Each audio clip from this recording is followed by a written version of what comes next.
This is DJ, And this is Ish. and this is Season season 6 of Better Let Me Tell You.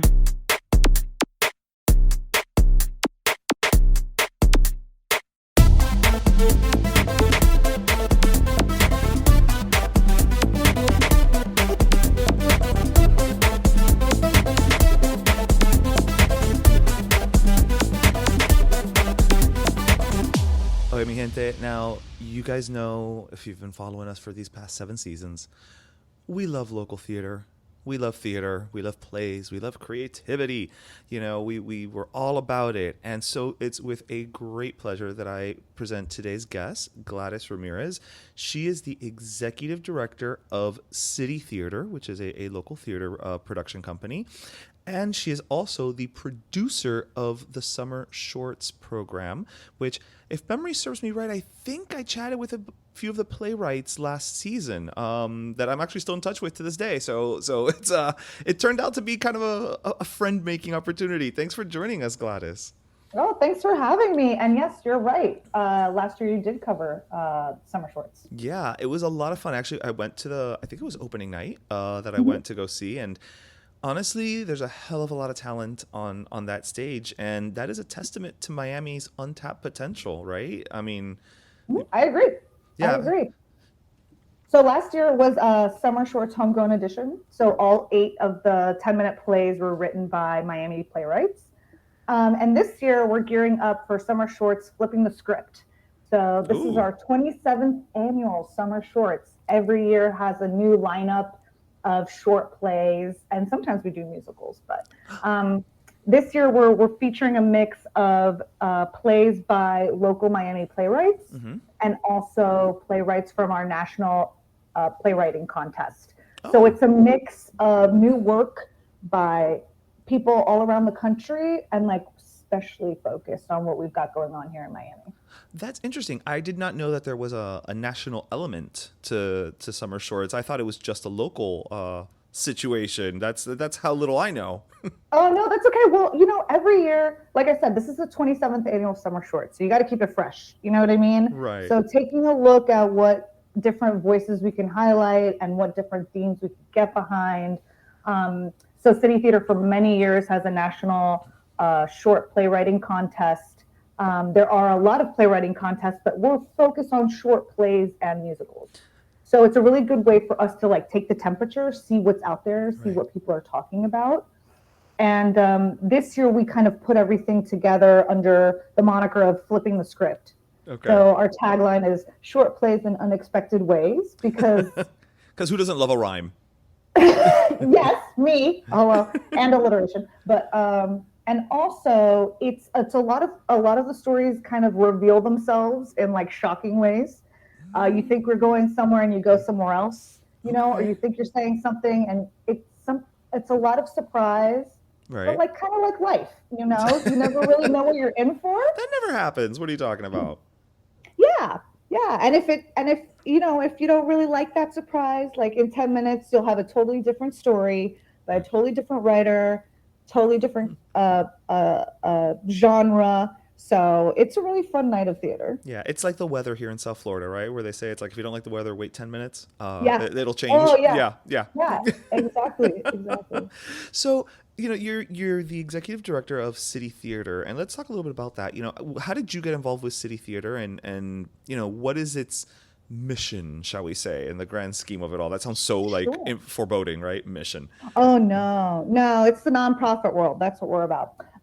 So City Theater was actually founded in 1996. Oh. So I graduated from New World with my BFA in theater, and that was one of the first jobs I had, was in shorts. And it was amazing because as an ensemble member, I got to play, you know, 4 different characters in one night, you know, tell 4 different stories. So it was a really great way when I got out of college to just really cut my teeth. Yeah. And then Margaret Ledford, who's our artistic director, she was like, hey, I know you're into directing. Do you want to direct some shorts? So then I started directing for City Theater.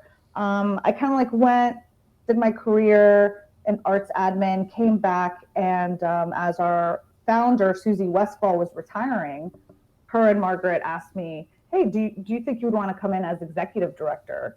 And I was like, yeah, started from the bottom, now we're here.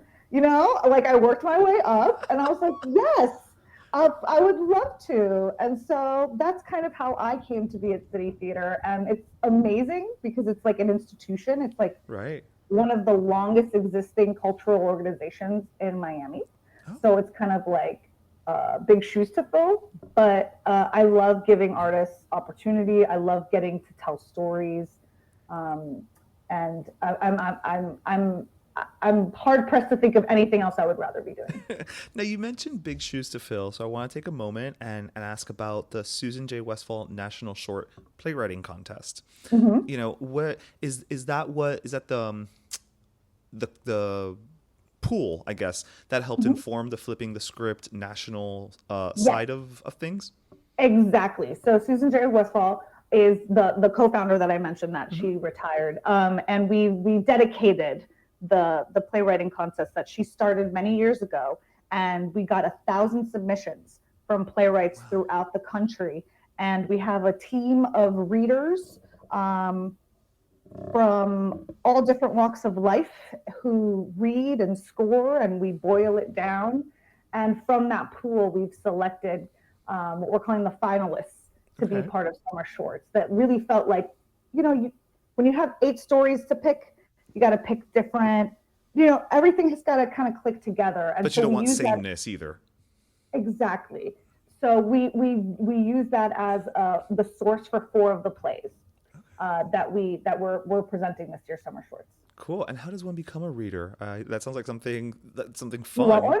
Do you want to be one? I would totally want to be one. That sounds like a blast. It's short plays. Yeah. We invite people. There are theater people, there are non-theater people, there are academics, there are other writers.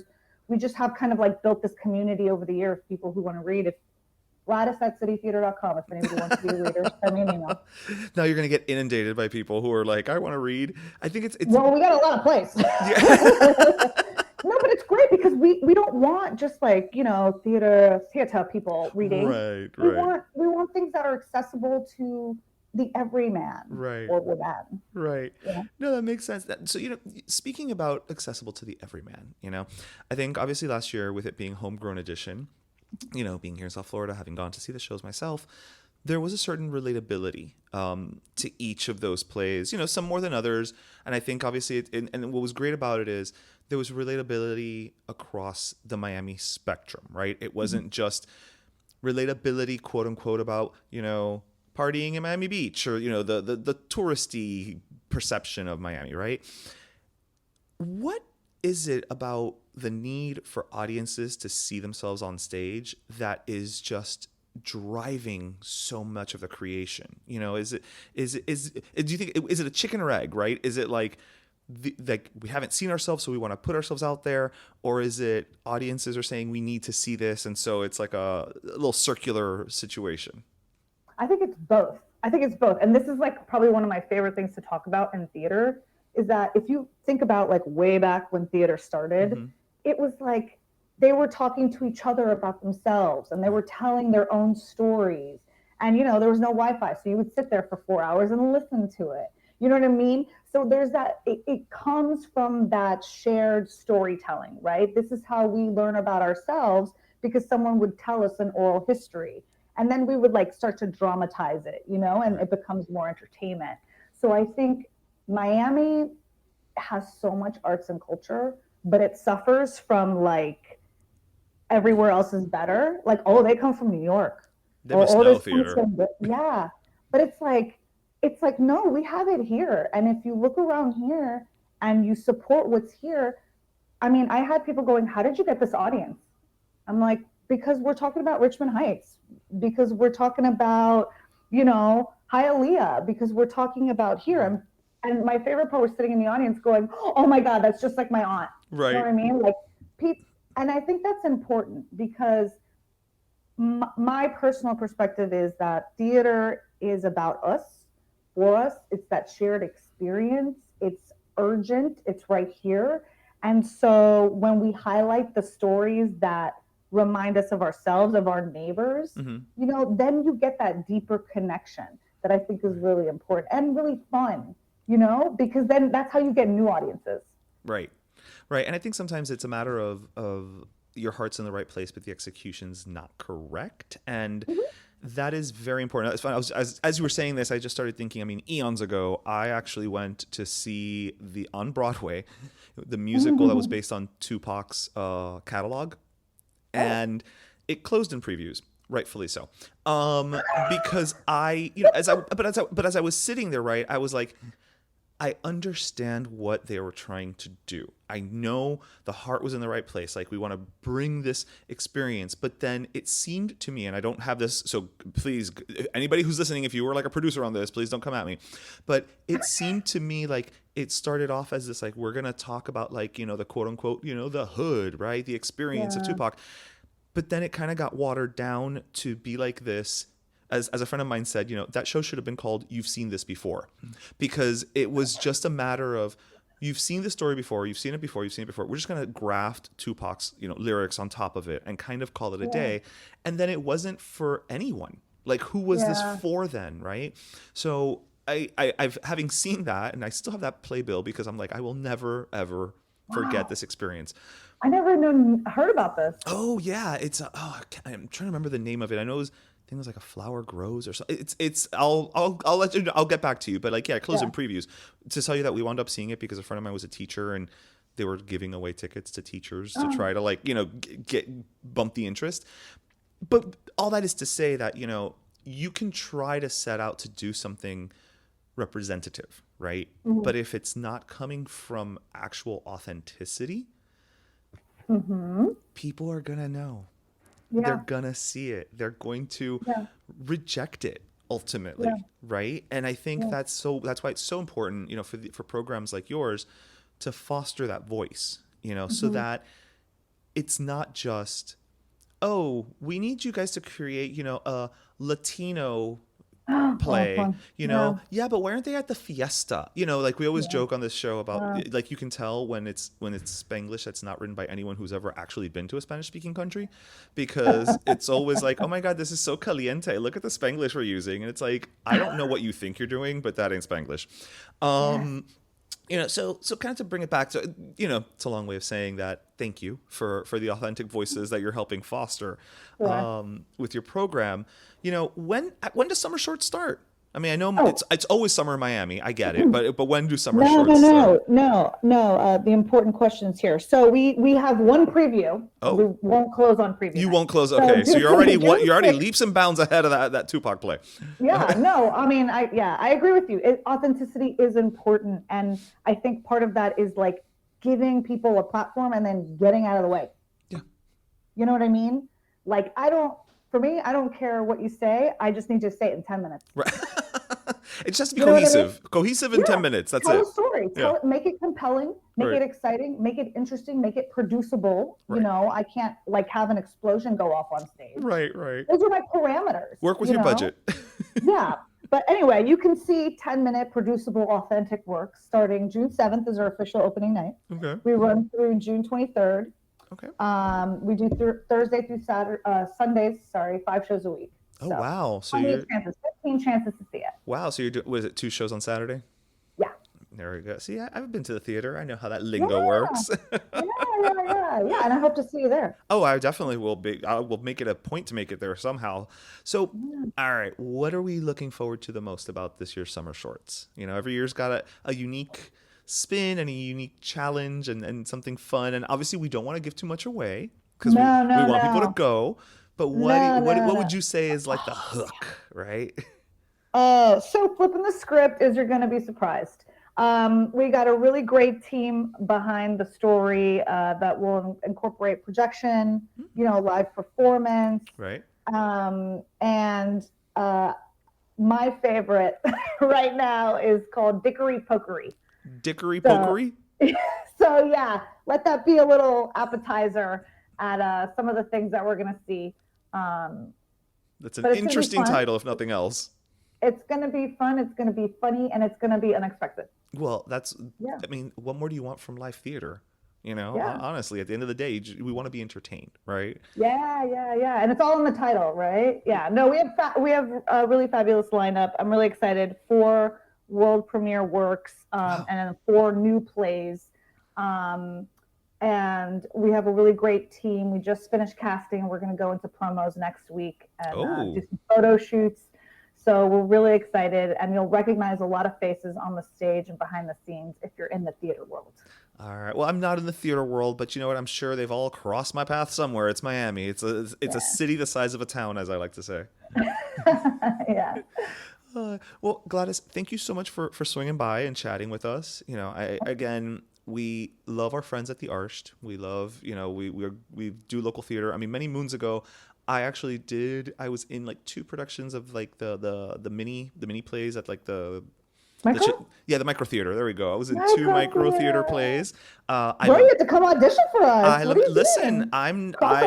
Listen. Let me know when and where. I've got an itch that needs scratching for to be on the stage. Great. Yeah. So fun. We might have you for one of our play readings. Oh, you know? Listen. You got a good voice. You have depends on who you ask. I hate the sound of my own voice, but we all do, right?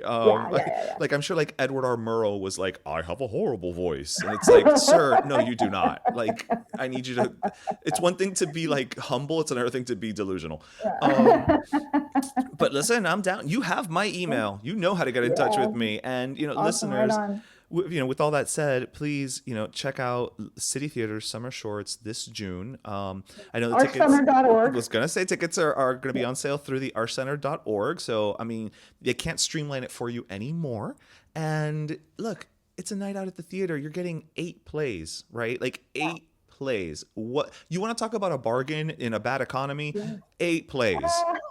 And true Miami fashion, there are VIP seats. So you get cabaret seats, you get a free drink, you chill up front. It's really nice. Oh, wow. You know.